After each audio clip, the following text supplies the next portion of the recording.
Hello, I'm Eric Snodgrass, and thank you for watching today's weather outlook for the southern region brought to you by Nutrien Ag Solutions.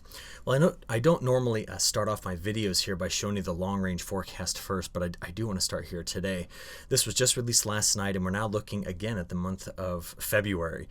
So these are what's called the European weeklies, and the reason why I've been showing them so often lately is because the performance has actually been pretty good for these longer-range forecasts, and it probably has a lot to do with the very high global wind anomalies right now that we're currently experiencing, but it's just painting a very similar picture in that the month of February continues to show kind of this split flow in the Pacific. I feel like I've drawn this 1,000 times, and therefore it's favoring this storm track that's going to start in eastern Texas and then basically keep much of our southern region, especially the southeast, quite wet at times. This seems to be the way the atmosphere just wants to be. I keep seeing these hints at changes, and it just goes right back over to this configuration, and is probably driven by the fact that we don't have an El Nino or La Nina. It's probably driven by the fact the polar vortexes remain so strong and our global winds are so fast. So the flow tends to be elongated, more zonal, and therefore we get a more stronger subtropical jet stream. So with that, let's see what the temperatures look like. Almost a complete continuation of the same model run from a week ago. And what it shows is that, yes, we'll get at times cold air that comes out of Alaska, comes out of that current cold storehouse, and it will penetrate into the United States, and it will get all the way to the southeast. We will get cold days. But on the whole, when we average this next month together, it appears right now that the atmosphere wants to hang on to this slight warm bias. And if we just step back and we start asking ourselves, okay, this is a model, this is what it says, is there support in it? I look at the current observations, I look at how their near-term projections look, and this is what I keep seeing. You see, the jet stream starts here in Africa and runs clear across the open Pacific after going through all of Asia. And then it just does this split, okay? This is just 5 days from now. Then the subtropical branch takes over right here. So look, here's day 5. This is this Saturday night. I'm going to take you all the way out to next Thursday night, and we just see the same pieces. See the split, and then the subtropical branch takes off. And then even going out to 15 days, I could just keep drawing this. Now the split doesn't show up quite as well here, but you can see it, and there's a subtropical branch. So if we don't break that pattern, if there's no large disturbance to break that pattern, it will just perpetuate. It just keeps going. So I'll be addressing this again in tomorrow's long range, but I wanted you to see it first here in our southern region video. I talk about our two blocking centers, these two areas closest to North America that could disrupt this. And here it is. The North Atlantic is resisting breaking off and just, well, coming down here, the North Atlantic Oscillation. So what's going on here is that Greenland is just not telegraphing. It's not telling us that it wants to send the North Pacific into a configuration that locks the eastern half of the country into cold air anytime soon. Doesn't say we cannot get cold shots of air, colder than normal, but it's just resisting. I mean, the models are just keeping this way up here. That's the first clue. Alaska is going to let go of its cold at times. It's been, we look at what's called the East Pacific Oscillation to kind of get an idea about this, and it's been way up here in this positive phase, but look at this. It's coming down, and it's going to be hanging out here around neutral, which means we're going to lose our stronger Alaska deep trough feature. That's what was going on when the EPO was so positive. So let's kind of get into what that means. So right now, this is our all hazards weather map, and we're really watching for some pretty impressive snowfall totals that'll be coming in here to parts of Kansas and Oklahoma and a little bit in the northern panhandle of Texas.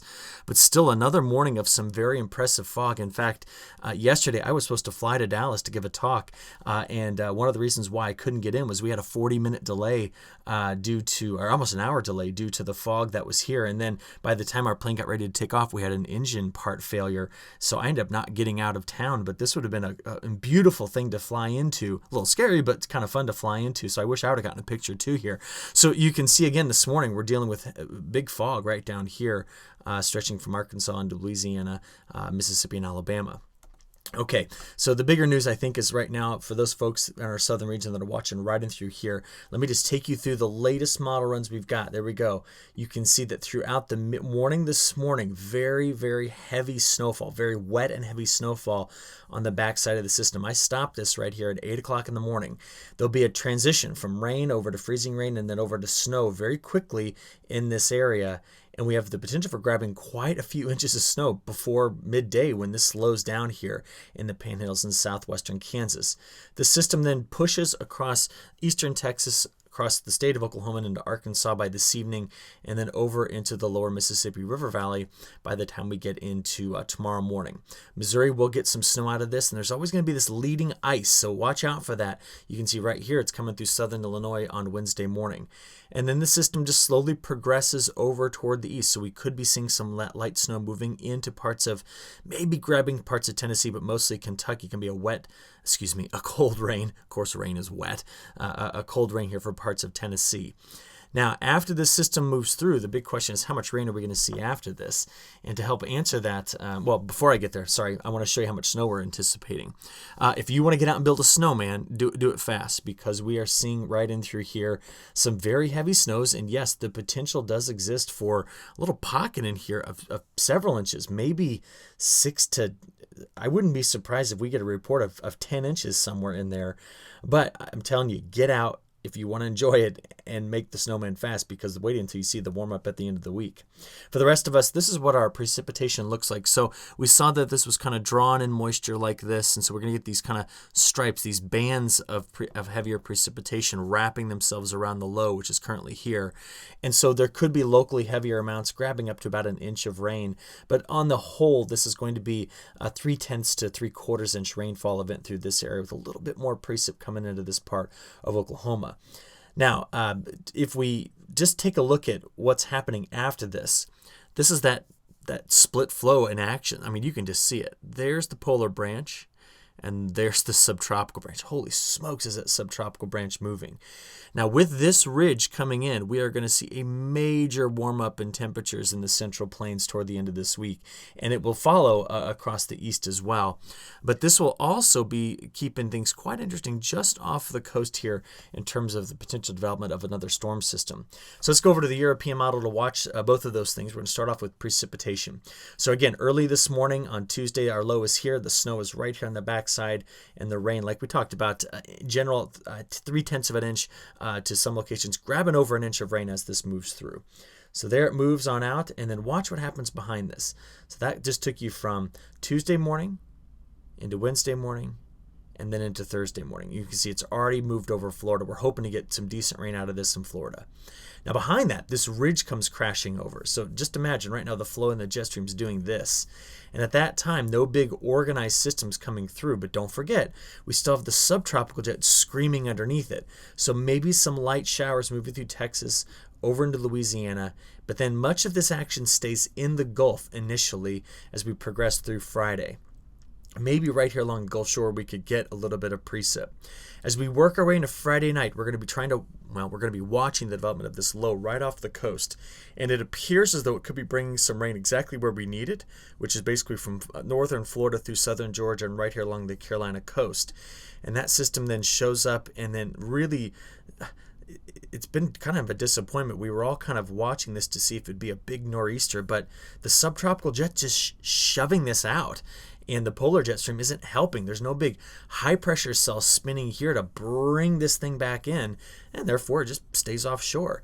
And behind it, we may get a couple of drier days here before things go back over to active once we get out past Sunday into early Monday and Tuesday. We're going to be watching another system possibly coming up in the mid part of the United States at that time. Details are very sketchy, but this is the kind of configuration we see, we like to see. High pressure cell here feeding the moisture, low coming in on a trough that sweeps through the northwest. So that would indicate a developing low in the mid part of the country. But the main point here is that after, even though we get this kind of quieter time period, after that, if we just look at what happens in week 2 precipitation, we see the influence of that strong subtropical jet stream, and that's why we keep this area on the wetter side. So again, this is week 2 only, looking at the precipitation. And I promise you, I wanted to show you those temperatures. So take a look at this. This is today, high temperatures. Okay, this isn't departure like I've been showing. This is actual high temperatures. So we're keeping the 60s pretty far to the south. So we do have some colder air that's in place and enough to give you that snow here. But I want you to watch the transition with me. Ready? This is Tuesday's highs, Wednesday's highs. That's a cool day for us in much of the southern region. But watch this. This is Thursday's highs, another cool day. But Friday, Saturday, Sunday. Look at the warmth rebound here as that bigger ridge builds in just like this. All right, so we're going to see 70s through Texas, getting all the way up here into the Central Plains, and the rest of us are rebounding with 60s. If there's a place that hangs on to the cooler bias, it's going to be over here in parts of the Mid-South, getting over the Appalachian Mountains, and then over here to the Carolinas. But outside of that, the warmth is coming right back over here. So let's keep an eye on that, because Saturday and Sunday look to be a big warm-up. What's going on beyond this? Well, to do that, let's take a look at both of our long-range models. I have the GFS over here on the left and the European over here on the right. And they're both suggesting that we could finally start to move some of that colder air out of Alaska into the Canadian prairies. But look at the warmer setup here from the European.